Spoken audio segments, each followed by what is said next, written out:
They built this movie. They built this movie on rock and roll and a half-naked Tom Cruise.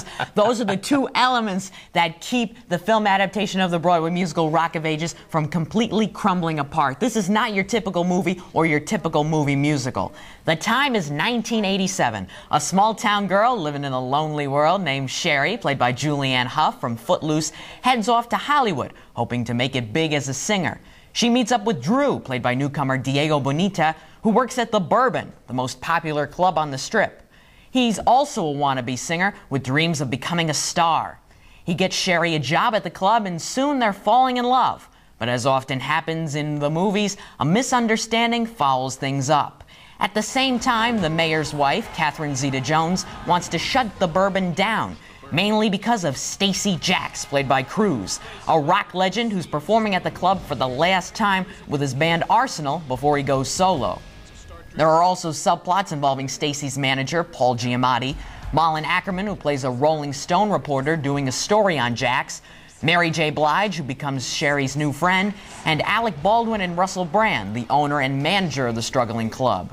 But even with all this star power, Rock of Ages is as thin as an old record album. Now, it seems like they're selling this movie on both the music and the stars. Let's start with the music first. How is it? There are over 30 songs here, so everyone's pretty much singing and dancing all the time. Some of them are entertaining, but most of the time, you wish that the real groups were singing these songs. The biggest problem with this movie is that the music overpowers the story and the characters. I mean, comparing this to other recent movie musicals like Mamma Mia and Hairspray, they had interesting stories and nicely developed characters that you cared about. The script here is simply a filler for the musical numbers. Now, you talked about the music kind of overpowering those stars. There are a lot of stars in this movie. How are their performances? Well, I mentioned that the music overpowers all of the characters. The one exception to that is Cruz's Stacey Jaxx. He owns every scene and he's in and does a fantastic job. It's a wildly successful performance. He's actually in it a lot.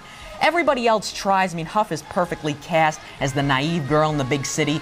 Brand and Baldwin do add some comic relief, and there are some nice cameos. And I do give everybody some credit for trying to sing here. Some do it better than others, but at least they all give it their best shot. Now, from some of the clips we're seeing here, it looks like a good time. Is this movie as much fun as it should have been? Unfortunately, no. I mean, from the first scene, you realize it's going to be pretty campy. And there are some clever scenes and a couple of laughs, but just not enough. I mean, I think the filmmakers were going for this to be a musical comedy, and there just isn't enough comedy. Jackson, who's the audience here? Who's going to enjoy it the most? Number one, the ladies, just for Tom Cruise alone. And number two, fans of all these rock ballads, as long as you don't mind some of them being butchered a little bit. All right, Jackson, what's the grade? On the official LCJ report card, Rock of Ages gets a C. When it comes to movie musicals, this one's just okay. I had a so-so time throughout.